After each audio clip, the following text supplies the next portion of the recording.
ఈ వీడియో వీక్షిస్తున్నటువంటి నా ప్రియులైన అన్నదమ్ములకు అక్క చెల్లెమ్మలకు అందరికీ నా హృదయపూర్వక నిండు ధన్యవాదాలు, వందనాలు తెలియజేస్తున్నాను, నమస్కారాలు. గత 3 రోజులుగా సుప్రీంకోర్టులో వచ్చినటువంటి తీర్పు మీద రకరకాల భిన్నాభిప్రాయాలు సోషల్ మీడియాలో రావడం మనం చూస్తున్నాం. యాక్చువల్లీ ఒక పాస్టర్ గారు, గుంటూరుకు చెందినటువంటి ఒక వ్యక్తి, అతని మీద ఎవరో కులాన్ని అడ్డంగా పెట్టుకు దూషించారని చెప్పి ఎస్సీ అట్రాసిటీ కేసులో పోరాడుతూ పాస్టర్ కారణంగా సుప్రీంకోర్టులో ఓడిపోయారట. సో దానికి సంబంధించి తీర్పు వెలువడిన తర్వాత ఇక ఎస్సీలు మతం మారితే, ముఖ్యంగా క్రిస్టియానిటీలోకి వెళితే కుల ధృవీకరణ కోల్పోతారు, ఎస్సీలుగా ఉండే అర్హత కోల్పోతారు అని రాజ్యాంగం ప్రకారం ఇలా ఉంది అని మాట్లాడుతూ రకరకాల కామెంట్లు, రకరకాల వైరల్ చేస్తున్నారు. ఇప్పుడు నేను ఇక్కడ నిలబడి మాట్లాడుతున్నాను. దయచేసి ఈ వీడియో వీక్షిస్తున్న వారందరినీ నేను కోరుతున్నది ఒకటే, నా మతాన్ని, నా కులాన్ని పరిగణనలోకి తీసుకోకుండా ఒక భారతీయుడిగా నేను మాట్లాడుతున్న విషయాలు నిజమా కాదా అని ఆలోచన చేయండి. మంచి మనసుతో ఆలోచన చేస్తే మీకు అర్థమవుతాయి.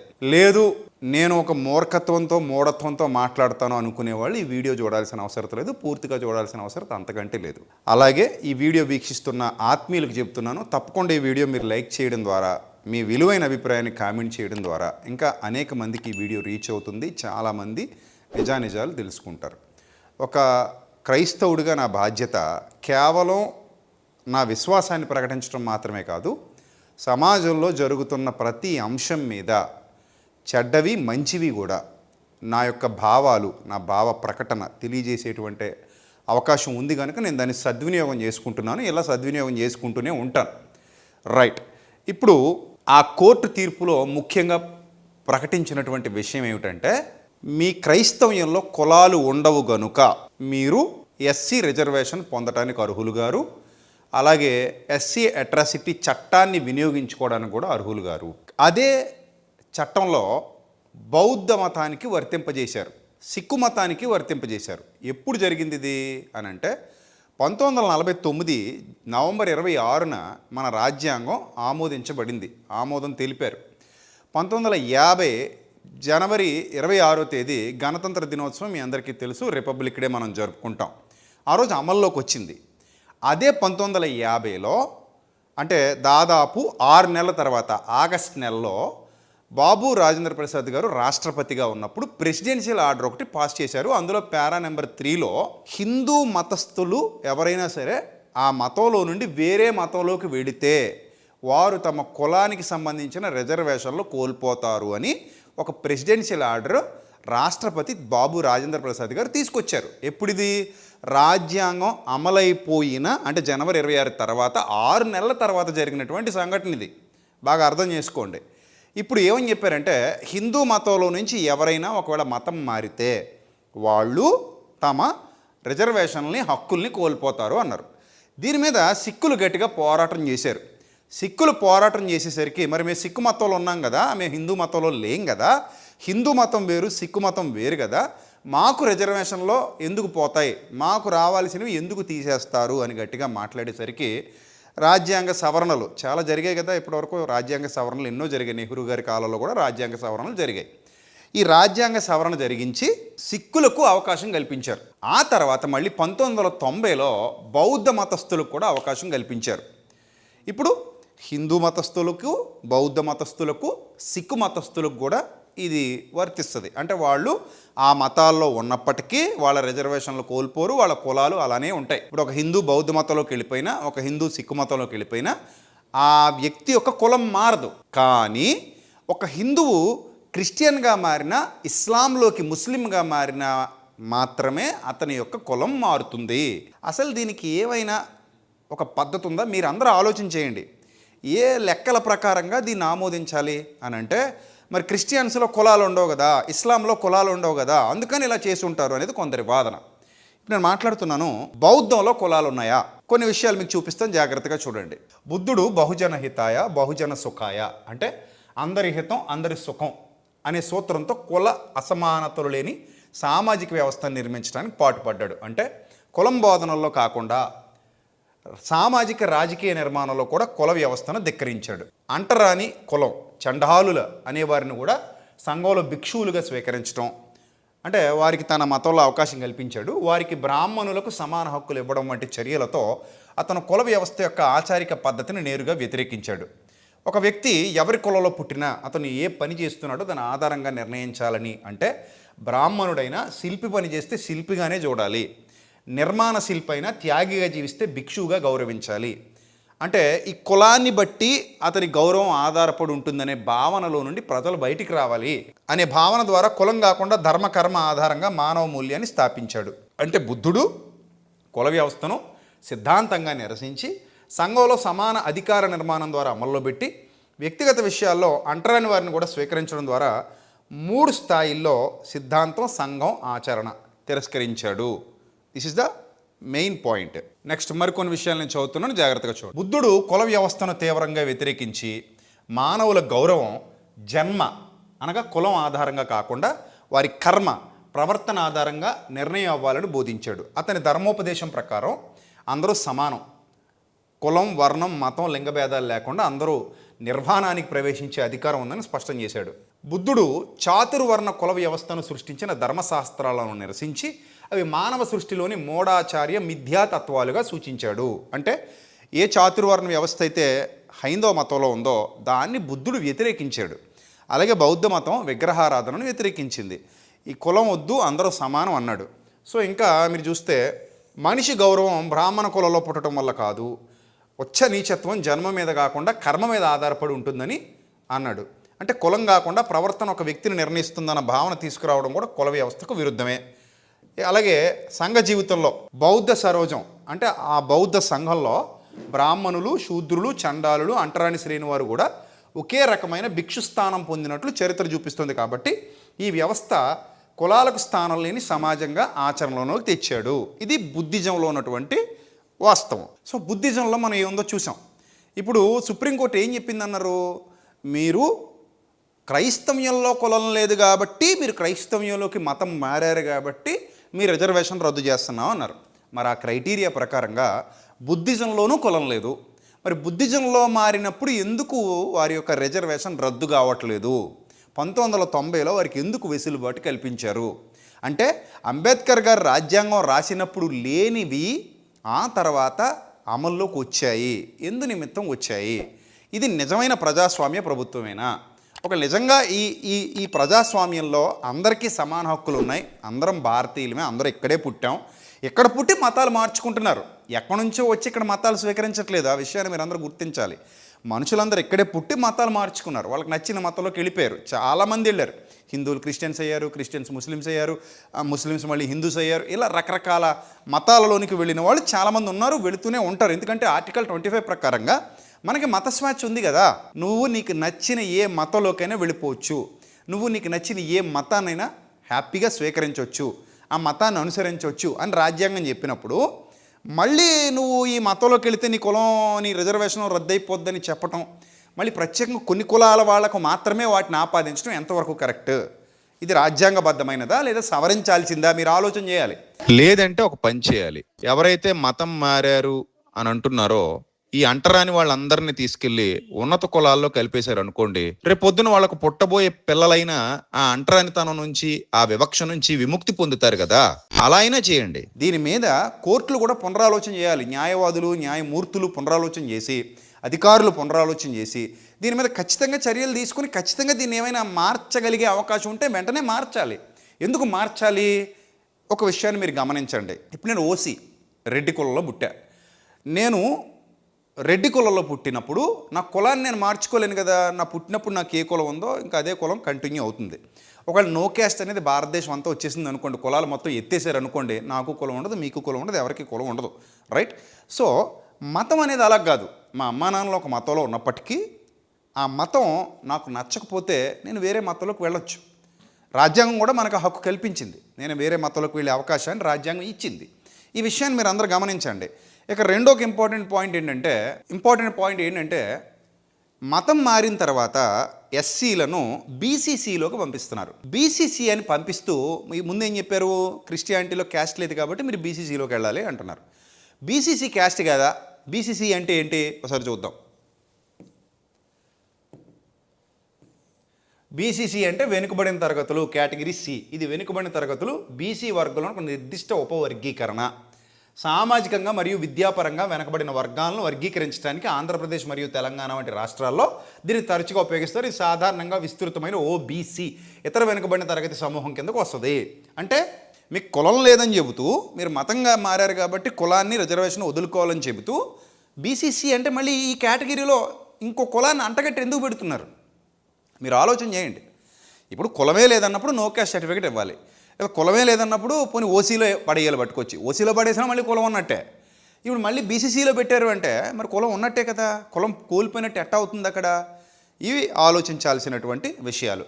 ఆ మధ్య చంద్రబాబు నాయుడు గారు కూడా మాట్లాడుతూ చాలా రోజుల క్రిందట ఒక వాగ్దానం చేశారు, అది కూడా ఒకసారి విందాం. రిజర్వేషన్లన్నీ బీసీడీకి వెళ్ళిపోతున్నాయి, ఎస్సీ రిజర్వేషన్ రావడం లేదు. నేను అందుకనే మీ అందరికి హామీ ఇస్తున్నాను, మీ తరపున తెలుగుదేశం పార్టీ పోరాడతాం. కన్వర్టెడ్ క్రిస్టియన్స్ కూడా దళితులుగానే మీకు రిజర్వేషన్ ఉండే వరకు పోరాడతామని మీ అందరికి హామీ ఇస్తున్నాం. చూశారు కదా చంద్రబాబు నాయుడు గారు ఏం చెప్పారో. ఆయన కూడా నేను పోరాడతానన్నారు. మరి ఇది ఎప్పుడన్నారో నాకు తెలియదు, కానీ ఈ వీడియో మీకు చూపించాను. అంటే ఆయన కూడా ఒకానొక సందర్భంలో నేను పోరాడతాను, ఇది కరెక్ట్ కాదని చెప్పారు. మన ఆంధ్రప్రదేశ్ ముఖ్యమంత్రిగా ఉన్నటువంటి వ్యక్తి ఇది కరెక్ట్ కాదు అని చెప్తున్నారు. సో దీన్ని బట్టి ఆలోచన చేయండి, అందరూ ఆలోచన చేయండి. ముఖ్యమంత్రి గారు ఇది కరెక్ట్ కాదు అంటున్నారు. సో కాబట్టి ఇప్పుడు ముఖ్యమంత్రి గారు ఏం చేయాలి? సుప్రీంకోర్టు దృష్టికి తీసుకెళ్ళి ఈ విషయాన్ని చర్చించి తప్పకుండా అసెంబ్లీలో దీని గురించి ప్రస్తావించి, అరే మతం అనేది వ్యక్తిగతం, అది ఎవరిష్టం ఇప్పుడేం మారొచ్చది, కులం అనేది అలా కాదు కదా, అసలు కులం అనేది ఎందుకు ఇచ్చారు అనేది కూడా మనం ఆలోచన చేస్తే కులం అనేది ఎందుకు వచ్చింది, కుల రిజర్వేషన్ ఎందుకు వచ్చింది అంటే మన చాతుర్వర్ణ వ్యవస్థలో పూర్వం నుంచి కూడా చాలామంది శూద్రుల్ని చాలా నీచంగా చూశారు. ఇది అందరికీ తెలిసినటువంటి విషయం, ఇందులో దాపరికం ఏమీ లేదు. కొంతమంది బ్రాహ్మణోత్తములు కూడా మాట్లాడారు ఇందులో, ఇది నిజం అని చెబుతూ. కొన్ని విషయాలు నేను కూడా మీకు చూపిస్తాను, చూడండి ఒకసారి. చూడండి, కేరళలో ట్రావెన్కోర్లో ఒక అప్పటి అంటే 1910, 1900 ఆ టైంలో తీసినటువంటి చిత్రం ఇది. రైట్, వీళ్ళందరూ ఇక్కడే కూర్చోవాలి, ఇక్కడే ఉండాలి, ఇది దాటి రాకూడదు. ఇది గుర్తుపెట్టుకోండి. డబ్బులు ఇక్కడ పెట్టేయాలి, డబ్బులు అంటే వాళ్ళ నాణ్యాలు ఇక్కడ పెట్టేయాలి.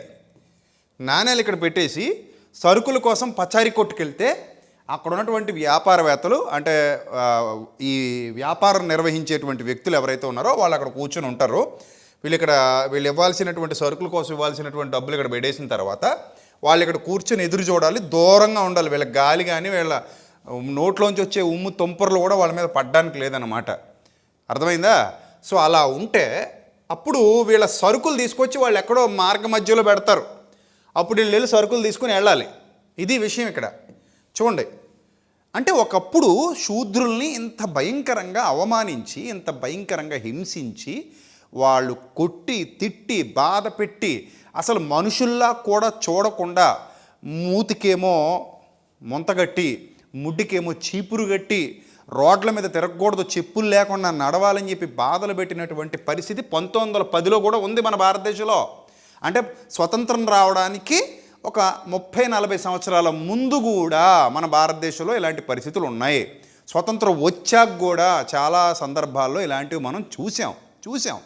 సో కాబట్టి అరే ఇంత బాధలు అనుభవించారు వీళ్ళు పూర్వం నుంచి కూడా, కాబట్టి వీళ్ళకు కూడా అభివృద్ధి పొందాలి, వీళ్ళు కూడా ఉన్నత స్థితిలోకి అడుగు పెట్టాలి అని భావించి రాజ్యాంగంలో వీళ్ళకి రిజర్వేషన్స్ కల్పించారు. ఇప్పుడు కూడా కొన్ని న్యూస్లు మనం చూస్తుంటే చూడండి, దళితురాలు గుడిలోకి వెళ్ళిందని తాళం వేశారు, న్యూస్ చూశారుగా. అలాగే మీ హద్దిదే దళిత అధికారిని అడ్డుకున్న పూజారి చూశారుగా. దళితుడు మా గుడిలోకి రావద్దు అని ఎన్నో వార్తలు రోజు చూస్తున్నాం మనం. మీరు మా గుడిలోకి రావద్దు అన్నారు, మొన్ననే ఎవరో ఒక చంటి పాపను ఒక గుడి దగ్గర చంపేశారు, మీరు రావడానికి లేదని చెప్పేసి.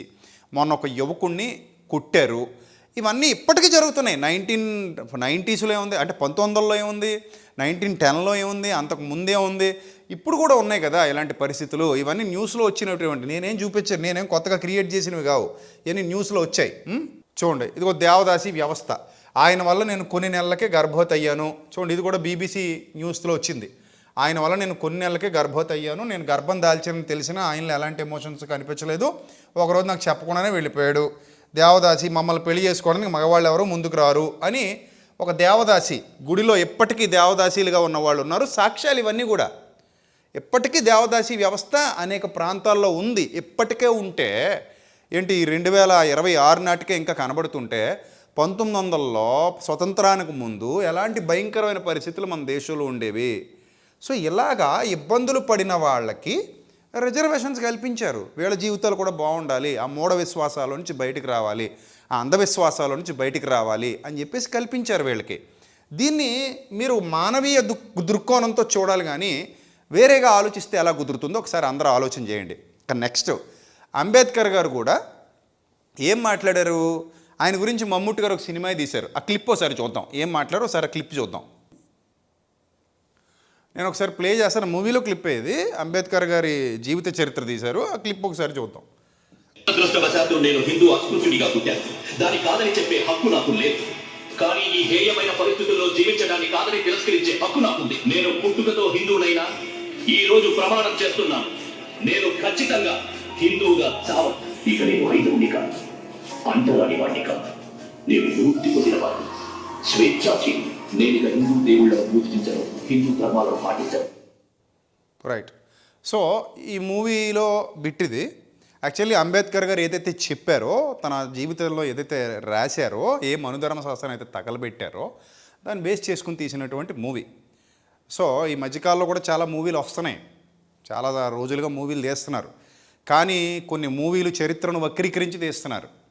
ఇది ఒరిజినల్గా తీసినటువంటి మూవీ, దీన్ని ఎవరో కాదనలేరు. అంబేద్కర్ గారు ఇదే చెప్పారు, నేను దురదృష్టవశాత్తు హిందూ అస్పృశ్యునిగా పుట్టాను, కానీ ఇప్పుడు నేను అలా చావను, నేను అలా చావడానికి ఇష్టపడట్లేదు, నేను ఖచ్చితంగా మతం మారుతాను అన్నారు. మతం మారారు. ఎక్కడికి వెళ్ళారు? బౌద్ధిజంలోకి వెళ్ళారు.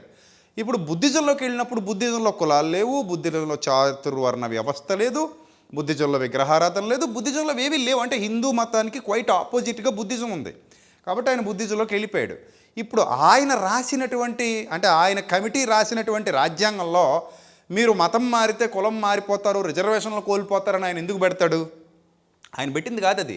ఆ తర్వాత వచ్చింది ఆ ప్రెసిడెన్షియల్ ఆర్డర్, మీకు తెలుసు 1950లో 6 నెలల తర్వాత వచ్చిందని ముందే మీకు చెప్పాను. సో దీని గురించి కొంతమంది బ్రాహ్మణోత్తములు ఏం మాట్లాడారు అది కూడా ఒకసారి చూద్దాం. ఈ వీడియోలో ఒక పండితుడు కొన్ని శ్లోకాలు చెప్తూ, మనుధర్మ శాస్త్రంలోని కొన్ని శ్లోకాలు చెప్తూ కొన్ని విషయాలు చెప్తున్నారు. ఇది పూర్తి వీడియో నా దగ్గర లేదు, ఒక బిట్ నాకు ఎవరో పంపించారు, ఒకసారి విందాం ఇందులో ఆయన ఏం చెప్తున్నారు. దీని అర్థం ఏమిటో తెలుసా? అధర్మో హి శూద్రస్య, శూద్రుడు ఖచ్చితంగా చెప్తున్నాను, మనోధర్మశాస్త్రాన్ని తగలబెట్టాలి. ఎందుకంటే ఇది వినండి, అధర్మో హి శూద్రస్య నాస్తి తస్యావపి ధర్మతః అని అంటుంది. దీని అర్థం ఏమిటో తెలుసా? అధర్మో హి శూద్రస్య, శూద్రుడు అధర్ముడు, నాస్తి తస్యావపి ధర్మతః, అతనికి ధర్మం లేదు, ధర్మాన్ని ఆచరింపచేయకండి అని దీని అర్థం. ఇది తప్పు కదా, ఖచ్చితంగా తగలబెట్టాలి. ఇది 100% తప్పు. ఏష ధర్మ సనాతన శూద్రస్యాపి ద్విజాతిషు, మనుస్మృతిలో శూద్రుడు బ్రాహ్మణుడికి సేవ చేయాలి, కాబట్టి అతనికి స్వాతంత్ర్యం లేదు అంటుంది. ఇది ముమ్మాటికి తప్పు, నేను ఖండిస్తున్నాను. అందుకే ఈ మనుధర్మ శాస్త్రాన్ని తగలబెట్టాలి. రైట్, చూసాం కదా మనుధర్మ శాస్త్రంలో ఏముంది. అంబేద్కర్ గారు ఆల్రెడీ తగలబెట్టారు మనుధర్మ శాస్త్రాన్ని. ఆ మనుధర్మ శాస్త్రం గురించి ఈయన మాట్లాడుతూ మనుధర్మ శాస్త్రాన్ని తగలబెట్టాలి, అందులో ఇలా రాయబడి ఉంది అని చెప్తున్నాడు ఈయన. సో ఈయన మాత్రమే కాదు, చిన్నజీర స్వామి గారు ఏమన్నారో ఒకసారి అది కూడా విందాం. అంటే గత కాలంలో ఏం జరిగిందో సోషల్ మీడియాలో ఉన్న వీడియోలు ఇవన్నీ కూడా, సో అది కూడా ఒకసారి విందాం. అండ్ వన్ మోర్ థింగ్, గుడిలోకి రానివ్వట్లేదు మమ్మల్ని అని బాధపడ్డ వాళ్ళని నేను చూసాను ఈ సమాజంలో. ఇప్పటికీ ఉన్నారు స్వామిజీ అక్కడక్కడ. సో ఇంకొకటి స్వామిజీ, ఇక్కడ ఇప్పుడు హరిజనులకు సంబంధించి ఈరోజు ఇన్ని చేస్తున్నారు, ఇవన్నీ ఒకవైపు. ఈ మరొక వైపు వాళ్ళని అర్చకులుగా తీర్చిదిద్దేటటువంటి ఒక ప్రయత్నం చాలా పెద్ద స్థాయిలో మీ కేంద్రంగా జరుగుతుంది. దీని పట్ల కొంత విమర్శ ఖచ్చితంగా ఉంది. చాలా అంటే నేను విన్నాను అనేక సందర్భాల్లో. దీన్ని ఎలా చూడొచ్చు, ఏంటి? అండ్ వన్ మోర్ థింగ్, గుడిలోకి రానివ్వట్లేదు మమ్మల్ని అని బాధపడ్డ వాళ్ళని నేను చూసాను స్వామిజీ సమాజంలో. ఇప్పటికీ ఉన్నారు స్వామిజీ అక్కడక్కడ. సమాజానికి ఒక ఆధ్యాత్మిక విప్లవకర్త రామానుజుల వారు. రామానుజాచార్య వారు ఆ రోజుల్లో 1000 ఏళ్ల క్రితం బ్రాహ్మణేతరులకు మంత్రాన్ని ఇచ్చేవారు కాదు, హరిజన్స్కి ఇచ్చేవారు కాదు. ఆడవాళ్ళకి అసలు ఏ వర్ణంలో ఉన్నవాళ్ళు కూడా మంత్రం వినే అధికారం లేదు అనేవారు. వింటే చెవులో సీసం పోయాలి, అంటే నాలుకని తీసేయాలి అనే రకం ఉండేది. అవి నిజంగా జరిగాయి సార్? ఉంది, అలా ఉంది. యా, అంటే ఆ రోజుల్లో order of the day was like that probably. Right, చూశారు కదా చిన్నజీర స్వామి గారు ఏం చెప్పారు. రామానుజుల వారి కాలంలో హరిజనులకు కానీ స్త్రీలకు కానీ శూద్రులకు మంత్రోపదేశం చేసేవారు కాదు, కేవలం బ్రాహ్మణులకు మాత్రమే. అలాగే వాళ్ళ చెవుల్లో వేదం వింటే సీసం పోయాలి, వేదం అంటే నాలుగు కొయ్యాలి, ఇవన్నీ ఉండేవి అని ఆయనే చెప్తున్నారు, మీరు విన్నారు. మనుధర్మశాస్త్రంలో వ్రాయబడినటువంటి విషయాలే ఇవన్నీ కూడా. ఎప్పుడో 1000 ఏళ్ల క్రితం అంటున్నారు కానీ ఆయన మొన్నటి వరకు కూడా అమల్లో ఉన్నట్టే మనకి 1910లో కూడా ఈ వివక్ష, నేటికి వివక్ష కనబడుతోంది అనేది మనం చూస్తున్నాం. ఇది ఎలా ఉందంటే, అంటే గుళ్ళోకి రావద్దు అన్నారండి, లేకపోతే నువ్వు ఇలా చేయొద్దు అన్నారు, నువ్వు దీనికి పనికిరావు అన్నారు, దానికి పనికిరావు అన్నారు, ఇవన్నీ ఉన్నాయి, కనబడుతున్నాయి. ఇప్పటికీ వివక్ష చూపిస్తున్నారు. పల్లె ప్రాంతాల్లో అయితే నువ్వు మతం మారినా కూడా అదే కులం పేరుతో వివక్ష చూపించే పరిస్థితులు ఉన్నాయి. నువ్వు మతం మారిపోయావు కాబట్టి నువ్వు ఓసీ అయిపోయావనో, నువ్వు మతం మారిపోయేపటి నీకు నో క్యాస్ట్ సర్టిఫికేట్ వచ్చేసిందనో, నువ్వు మతం మారిపోయా కాబట్టి బీసీసీ అయిపోయాని ఎవడు అనుకోడు. ముఖ్యంగా పల్లె ప్రాంతాల్లో, ఆంధ్ర తెలంగాణలోను, భారతదేశంలో ఇంకా అనేక పల్లెల్లో మతం మారినా సరే ఆ కులం పేరుతో దూషించేవాళ్ళు, కులం పేరుతో అవమానించేవాళ్ళు, కులం పేరుతో అసహ్యంగా చూసేవాళ్ళు, కులం పేరుతో వివక్ష చూపించేవాళ్ళు నేటికి ఉన్నారు. అది వర్ణ వివక్ష, కుల వివక్ష. వివక్ష ఉంది, గౌరవం లేదు వాళ్ళకి. ఆ పరిస్థితులు ఉన్నాయి అని ఇదిగో మీ కళ్ళతో మీరు సాక్ష్యాలు చూశారు. ఇప్పుడు నేను ఒక ఉదాహరణ చెప్తాను మీకు. మా ఆయన నన్ను తాగొచ్చి కొడుతున్నాడు, రోజు హింసిస్తున్నాడు, మానసికంగా హింసిస్తున్నాడు, శారీరకంగా హింసిస్తున్నాడు, నన్ను చాలా బాధలు పెడుతున్నాడు. బోలెడంత కట్నం తెచ్చాను, ఇంకా కట్నం తేవాలంటున్నాడు, చాలా కట్నం తెచ్చిచ్చాను. నాకు నా భర్తకి వద్దు, ఇలాంటి వ్యక్తితో నేను బతకలేను, నేను బయటికి వెళ్ళిపోతా, నా కట్నం డబ్బులు నాకు ఇప్పించేయండి అని అడిగితే, లేదు నీ భర్తను నువ్వు వదిలేస్తానంటున్నావు కాబట్టి నీకు ఇంకా కట్నం డబ్బులు రావు, అతనితో ఉంటూ నువ్వు బాధలు అనుభవిస్తేనే నీకు ఆ డబ్బులు ఇప్పిస్తామంటే ఏమైనా బాగుందా? అది ఏమైనా బాగుందా? ఇది న్యాయమేనా? ఇప్పుడు నేను ఇక్కడే ఉంటాను అంటేనేమో నువ్వు హింసించావు, అవమానించావు, పొమ్మన్నావు, అది జరిగింది.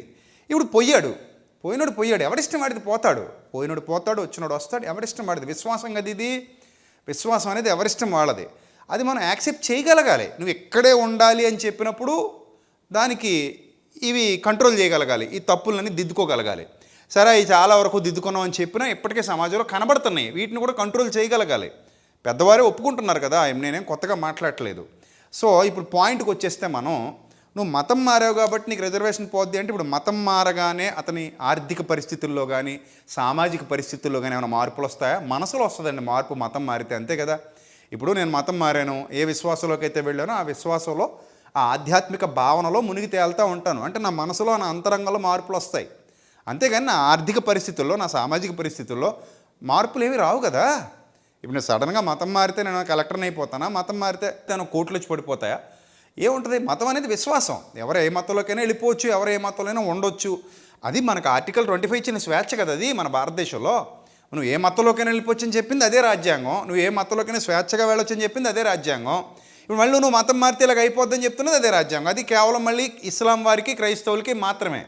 పరస్పర వ్యతిరేకంగా ఉన్న హిందుత్వానికి, బౌద్ధానికి మళ్ళీ తేడా లేదు. పరస్పర వ్యతిరేకంగా ఉన్న వాటిలో తేడా లేదు, కానీ క్రైస్తవ్యం ఇస్లాంలోకి వెళ్తే మాత్రమే వర్తించదు. అంటే అది కూడా రాజ్యాంగం రాసినప్పుడు లేదు, తర్వాత దాన్ని ఇంప్లిమెంట్ చేశారు అన్నప్పుడు మరి ఆలోచించాలి కదా ప్రభుత్వాలు. అలాగని అన్ని కోర్టులు తీర్పు రాలేదు, అన్ని కోర్టులు దీన్ని చెప్పలేదు. కొన్ని కోర్టులు మానవత్వంతో ఆలోచించాయి, కొంతమంది న్యాయవాదులు, కొంతమంది న్యాయమూర్తులు మానవత్వంతో ఆలోచించారు. అఫ్కోర్స్ సుప్రీంకోర్టులో ఉన్నటువంటి ఉన్నత న్యాయమూర్తులు కూడా రాజ్యాంగ ప్రకారంగా తీర్పునిచ్చారు, వాళ్ళదే తప్పని అనడానికి లేదు, రాజ్యాంగ ప్రకారంగా తీర్పునిచ్చారు. ఇప్పుడు మనందరం కలిసి ఏం చేయాలి? రాజ్యాంగాన్ని సవరించుకునే ప్రయత్నం చేయాలి. అరే నాయన, భిన్నత్వంలో ఏకత్వం కలిగి భారతీయులం మనం, ఈ దేశంలో పుట్టాం, ఈ దేశంలోనే బ్రతుకుతున్నాం, ఈ దేశంలో పుట్టి మనకు నచ్చిన మతాన్ని స్వీకరిస్తున్నాం. బౌద్ధం మన దేశాందే, హిందుత్వం మన దేశాందే, జైన మతం మన దేశాందే, సిక్కు మతం మన దేశాందే. ఈ 4 మళ్ళీ ఒకదానికొకటి వ్యతిరేకంగా ఉంటాయి కొన్ని విషయాల్లో. అలాగే 4 భారతీయ మతాలే. ఇప్పుడు భారతీయుడు అంటే హిందూ మతానికి చెందినోడు మాత్రమే కాదు, బౌద్ధులోకి వెళ్ళొచ్చు, జైన మతంలోకి వెళ్ళొచ్చు, సిక్కు మతంలోకి వెళ్ళొచ్చు, ఇస్లాంలోకి వెళ్ళొచ్చు, క్రిస్టియానిటీలోకి వెళ్ళొచ్చు, రేపు పొద్దున ఇంకో కొత్త మతం ఏదైనా వస్తే ఆ మతంలోకి కూడా వెళ్ళొచ్చు. మనకి స్వేచ్ఛ ఉంది. సో కాబట్టి ఇది వ్యక్తిగతం కాబట్టి ఈ కులాన్ని లేదా వాళ్ళకి రావాల్సినటువంటి రిజర్వేషన్స్ని ఆపడం కరెక్టా కాదా అనేది ఒకసారి ఆలోచన చేయాలి. ఇక రెండో పాయింట్, కొంతమంది ఏం వాదిస్తారంటే, ఏమంటే రిజర్వేషన్స్ కొన్ని కులాలకు మాత్రమేనా, పెద్ద క్యాస్ట్లుగా చెప్పుకుంటున్న వాళ్ళలో పేదలు లేరా అని అడుగుతుంటారు. అఫ్ కోర్స్ ఉన్నారు. నేను గతంలో కూడా దాని గురించి మాట్లాడాను. ఓసీల్లో కూడా చాలామంది పేదలు ఉన్నారు, తినడానికి తిండి లేని వాళ్ళు ఉన్నారు. ప్రభుత్వాలు ఏం చేయాలి? అందరి గురించి ఆలోచించాలి. ఇప్పుడు ఏమైనా సవరణలు తీసుకొస్తే అన్ని విషయాలు ఆలోచించి ఆర్థిక పరంగా ఎవరి పరిస్థితులు ఎలా ఉన్నాయని చూసి కూడా రిజర్వేషన్లు ఇచ్చినా తప్పులేదు. కాబట్టి వాళ్ళ ఆర్థిక స్థితిగతులు ఎలా ఉన్నాయో చూడాలి కదా.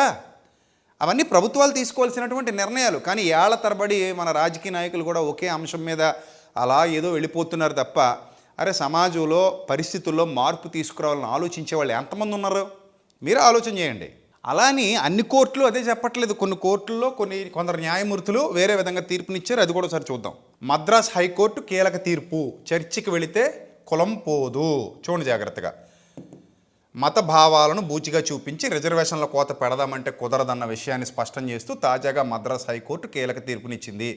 దీనికి సంబంధించినటువంటి ఉత్తర్వులు ఆసక్తికరంగా మారాయి. పిటిషనర్ అయిన మహిళ హిందూ పల్లన్ తల్లిదండ్రులకు పుట్టిన ఆమె చర్చికి వెళుతుందన్న పేరుతో ఆమెకున్న కుల ధృవీకరణ పత్రాన్ని తీసేయడానికి వీల్లేదని స్పష్టం చేసింది. దీనికి సంబంధించిన తీర్పును మద్రాస్ హైకోర్టు ప్రధాన న్యాయమూర్తి justice Sanjiv Banerjee, justice M దురైస్వామిల ధర్మాసనం వెల్లడించింది. పిటిషనర్ హిందూ వెనుకబడిన వర్గాలకు చెందిన మహిళ. ఆమెకు కుల ధృవీకరణ ఎస్సీ కాగా ఆమె ఒక క్రైస్తవుని వివాహం చేసుకున్నారు. వారి పిల్లల్ని భర్త మతానికి చెందిన వారిగా గుర్తించడంతో పిటిషనర్ కుల ధృవీకరణ పత్రాన్ని రద్దు చేశారు. ఎందుకెలా అంటే పిటిషనర్ డాక్టర్ కావడంతో ఆమె ఆసుపత్రికి వెళ్ళినప్పుడు ఆమె క్లినిక్లో సిలువు గుర్తులు వేలాడుతూ కనిపించాయని, అందుకు తాము కుల ధృవీకరణ తొలగించినట్టుగా చెప్పారు. అయితే చర్చికి వెళ్ళటం, ఇంట్లో సిలువు గుర్తులు ఉన్నంతనే వారు క్రైస్తవ్యాన్ని స్వీకరించినట్టుగా నిర్ధారణకు రాలేమన్న ధర్మాసనం ఊహాజనితంగా నిర్ణయాన్ని తీసుకుని కుల ధృవీకరణ పత్రాన్ని రద్దు చేయడం సరికాదని స్పష్టం చేసింది. ఇప్పుడు ఈ ఉదంతం ఆసక్తికరంగా మారింది. అంటే దీన్ని బట్టి మనకేమర్థమవుతుంది? ఒక వ్యక్తి చర్చికి వెళ్ళినంత మాత్రాన అతనిది పలానా కులం లేదా అతను క్రైస్తవుడిని నిర్ధారించడానికి వీల్లేదు అంటున్నారు. ఇది నిజమే కదా. చాలామంది సరదాగా చర్చికి వెళ్ళి ప్రార్థన చేసుకుంటూ వస్తుంటారు. కొంతమంది అన్ని మతాలని గౌరవించి అన్ని గుళ్ళకి వెళ్తుంటారు, అన్ని దేవాలయాలకి వెళ్తుంటారు. ఇప్పుడు ఒకప్పుడు నేను తిరుపతి మీటింగ్స్కి వెళ్ళినప్పుడు అక్కడ ఉన్న పిల్లలు అన్నారు, అన్న మీరు ఒకసారి తిరుపతి రండి అన్న, చూదురు కానీ ఎప్పుడు రాలేదు కదా అన్నారు. నాకు ఒక సెంటిమెంట్ ఉంది. ఏంటి ఆ సెంటిమెంట్ అంటే, మా అమ్మా నాన్న పెళ్ళి తిరుపతి కొండ మీద అయ్యిందంట. అది ఎప్పుడో నాకు కూడా తెలీదు. ఇప్పుడు పాత మండపం ఒకటి ఉంటుందట, పాత మండపంలో అయింది. నేను మా నాన్నగారితో అమ్మతో అనేవాడిని, ఎప్పుడైనా ఒకసారి తిరుపతి వెళ్తే కనుక మీ పెళ్ళైన మండపానికి వెళ్ళి ఒకసారి అక్కడ చూసి వస్తాను అన్నాను నేను. అలాగే నేను తిరుపతి గుడి మీదకి వెళ్ళాను, కొండ మీదకి వెళ్ళాను. నన్ను చాలామంది అక్కడ ఉన్నటువంటి సహోదరులు తీసుకెళ్లారు. ఆ కొండ మీదకి వెళ్ళాను, ఆ మండపాన్ని చూశాను, వచ్చేసాను. సో అంటే ఏంటి? ఇప్పుడు నేను తిరుపతి కొండ మీదకి వెళ్ళినంత మాత్రం నేను హిందూని అయిపోతానా? నా మనసులో క్రీస్తుని ఆరాధిస్తున్నాను, అంత మాత్రం వెళ్ళకూడదా అంటే వెళ్ళొచ్చు. అలాగే ఒకసారి ఒరిస్సాలో అనుకుంటాను సూర్య దేవాలయాన్ని కూడా చూపిస్తానంటే వెళ్ళాను, చూసి వచ్చాను అక్కడికి వెళ్ళి. అంత మాత్రం నేను మతం మారినట్టు అవుతుందా? అవ్వదు కదా. సో అలాగే చాలామంది మా ఆత్మీయులు చర్చికి వస్తూ ఉంటారు, ప్రార్థన చేసుకుని వెళ్తూ ఉంటారు. ఇప్పుడు ఒక వ్యక్తి మతం మారాడు అనేది కానీ లేదా తన విశ్వాసాన్ని మార్చుకున్నాడు అనేది కానీ సర్టిఫికెట్లో తేలాల్సింది. అంతే తప్ప ఇంట్లో సిలువ ఉంది కాబట్టి, ఇంట్లో రాముడు బొమ్మ ఉంది కాబట్టి, ఇంట్లో ఇంకోటి ఏదో ఉంది కాబట్టి అని అనడానికి లేదు.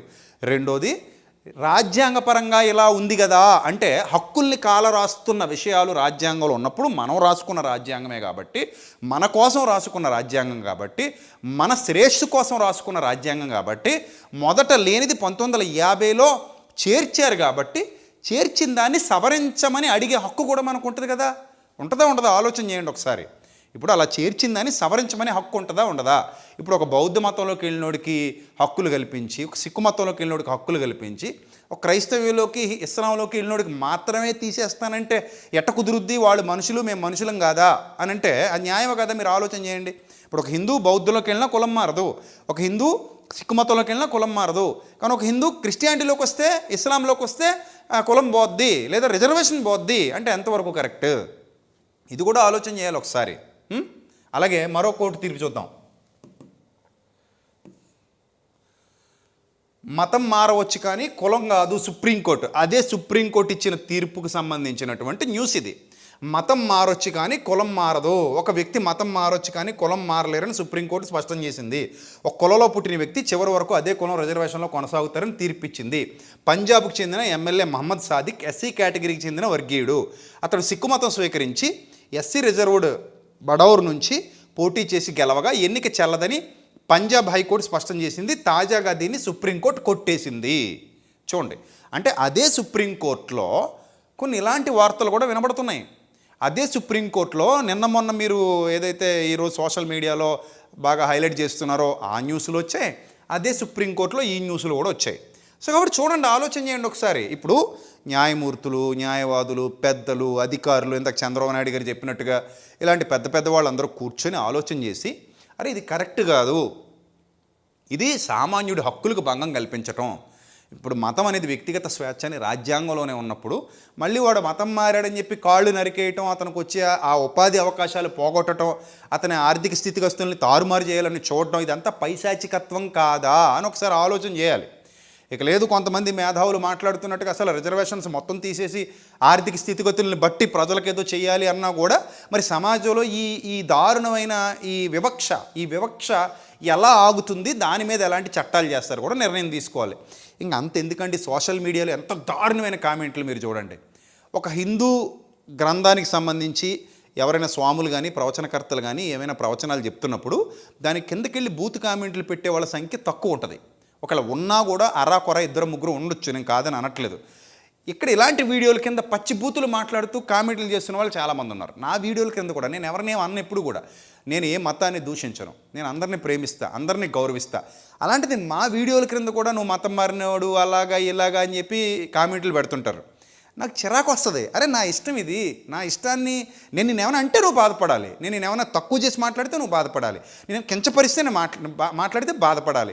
నేను నా క్రీస్తుని ప్రేమిస్తూ నా క్రైస్తవ్యంలో నేను కొనసాగుతుంటే నీకేంటి నొప్పి అని నాకు అనిపిస్తుంది. అంటే అలా కూడా కామెంట్లు చేసే కుసంస్కారులు ఉన్నారు అంటే వాళ్ళని ఏమనాలి? వాళ్ళ మీద కూడా ప్రభుత్వాలు గట్టిగా చర్యలు తీసుకోవాలి. సోషల్ మీడియా మీద ప్రభుత్వాలు దృష్టి పెట్టాలి. సోషల్ మీడియాలో జరుగుతున్నటువంటి ఈ యొక్క దౌర్భాగ్యకరమైన పరిస్థితుల మీద కూడా ప్రభుత్వాలు దృష్టి పెట్టాలి. ప్రభుత్వాలు దృష్టి పెట్టకపోతే ఎలా? నేను ఎప్పటి నుంచో చెప్తున్నాను, ఆడవాళ్ళని లేదు, పిల్లలని లేదు, ఇష్టం వచ్చినట్టుగా బూత్ కామెంట్లు చేస్తున్నారు. ఇంట్లో వాళ్ళని కూడా తిడుతున్నటువంటి దుర్మార్గపు స్వభావం కలిగిన వాళ్ళు ఉన్నారు. అంటే వాళ్ళకి ఏంటంటే మత మౌఢ్యం, మత ఉన్మాదంతో రగిలిపోతున్నారు. ఇంకా రాధా మనోహర్ దాస్ లాంటి వాళ్ళు ఇంకా సోషల్ మీడియాలో ఈ హిందుత్వాన్ని అడ్డుపెట్టుకుని బతుకుతున్నటువంటి దుర్మార్గపు స్వభావం కలిగిన కొంత 2-3 వ్యక్తులు ఉన్నారు, 2-3 ఆడవాళ్ళు కూడా ఉన్నారు. వాళ్ళు ఏం చేస్తారంటే యేసుప్రభుని తిడతారు, మరియమ్మని తిడతారు, ఇదే పని మీద బతుకుతుంటారు. ఏమండి, మొన్న ఎవరో ఆయన అన్వేషణ ఆయన సీతమ్మ తల్లి గురించి ఏదో తప్పుగా చిన్న మాట మాట్లాడాడు అన్నందుకే చాలా ట్రోల్ చేశారు కదా. మరి అతను కూడా క్షమాపణ చెప్పాడు కదా, అతను కూడా చాలా ఖండించారు కదా, గద్దించారు కదా, ఆయన కూడా ముందు అడిగేసి క్షమాపణ చెప్పేశాడు కదా. మరి అలా కాదా ఇతర మత విశ్వాసాలు? అలా కాదా ఇతర మత విశ్వాసాలకు చెందిన వాళ్ళు? అలా తిట్టొచ్చా? ఇతరులను తిట్టొచ్చా? తిట్టడం కరెక్టేనా? ఆలోచన చేయండి ఒకసారి. రైట్, ఈ మధ్య కాలంలో అలహాబాద్ కోర్టు కూడా ఇలాంటి తీర్పు ఇచ్చింది, మతం మారితే కులం మారదు అని. సో కాబట్టి అన్ని కోర్టులు ఒకలా లేవు, అందరు న్యాయమూర్తులు ఒకలా లేరు, పరిస్థితులన్నీ ఒకలా లేవు. కాబట్టి మనం అందరం మంచి మనసుతో ఆలోచించి మంచి నిర్ణయాలు తీసుకోవాలి, మన దేశాన్ని అభివృద్ధి పథంలో నడిపించాలి. మత కల్లోలాల వల్ల దేశాలు బాగుపడవు. ఇప్పుడు అందరూ ఒకే తల్లికి పుట్టాం, అందరిదే ఒకే మతం అనడానికి లేదు. విషయం ఏంటంటే ఒక తల్లికి పుట్టినోళ్ళే సవితల్లి అనేసరికి, మళ్ళీ ఒకే తండ్రి అయినా కూడా సవితల్లి అనేసరికి ఆ పిల్లల్లో చులకన స్వభావం ఉంటుంది. ఆ సవితల్లికి పుట్టినోళ్ళని లేదా ఉంపుడు గత్తికి పుట్టినోళ్ళని రక్త సంబంధుల్లాగా చూడరు కదా. అలాగే చాతుర్వర్ణంలో కూడా ఒకరేమో తల నుండి వచ్చారు, ఒకరేమో ఉదరం నుండి వచ్చారు, భుజాల నుండి వచ్చారు, పాదాల నుండి శూద్రులు వచ్చారు అనేసరికి శూద్రులను హీనంగా చూశారు, స్వాములు ఒప్పుకున్నారు. సో ఆ వ్యవస్థలోని భావాలు ఏవైతే ఉన్నాయో వాటి మీద ప్రజల్లో చైతన్యం తీసుకొచ్చి, అరే నాయన ఏం జరిగింది, ఎలా జరిగింది, తప్పులేంటి, ఒప్పులేంటి, మూఢ విశ్వాసాలేంటి, నిజమైన విషయాలేంటి, ఇవన్నీ ఆలోచించి చైతన్యం తీసుకొచ్చి అప్పుడు మాట్లాడాలి. అవే మాట్లాడకుండా అరే నువ్వు మతం మారేవంటే దేశద్రోహం అన్నట్టు, మతం మారేవంటే అది ఇది ఏంటండి అసలు ఏంటిది, ఎంతవరకు కరెక్ట్ ఇది? కాబట్టి ప్రతి ఒక్కరికి మనోభావాలు ఉంటాయి, ప్రతి ఒక్కరికి ఎవరి విశ్వాసాలు వాళ్ళకు ఉంటాయి. వాళ్ళని కించపరచకూడదు, అవమానించకూడదు, ఏ మతాన్ని ఎవరు దూషించకూడదు, ద్వేషించకూడదు, ఎవరిష్టం వాళ్ళది. నేనైతే అదే నమ్ముతా, నేనైతే అదే ఫాలో అవుతా కూడా. నేను ఎవరిని అన్యాయంగా దూషించను, ఎక్కడ నేను తప్పుగా మాట్లాడను. నేను ఏది మాట్లాడినా విత్ ఎవిడెన్స్తోనే మాట్లాడను ఇప్పటివరకు. కాబట్టి ఇది నా అభిప్రాయం. సో ఈ విషయం మీద మీ అభిప్రాయం ఏంటి మీరు కామెంట్ చేయండి. నా తప్ప నన్ను సరిదిద్దండి, చెప్పండి ఇదిగో బాబు నువ్వు ఇలా తప్పు మాట్లాడావు, నువ్వు కరెక్ట్ కాదు అని చెప్పండి, నేను స్వీకరిస్తాను తప్పు అయితే. ఒకవేళ అది రైటా, ఇదిగో ఖచ్చితంగా మాట్లాడు, ఇది రైట్ అని చెప్పండి. ఇంకో 10 మందికి ఈ విషయాన్ని షేర్ చేయండి. God bless you all, love you all. మరో వీడియోతో మళ్ళీ కలుద్దాం. Thank you, God bless you, thank you.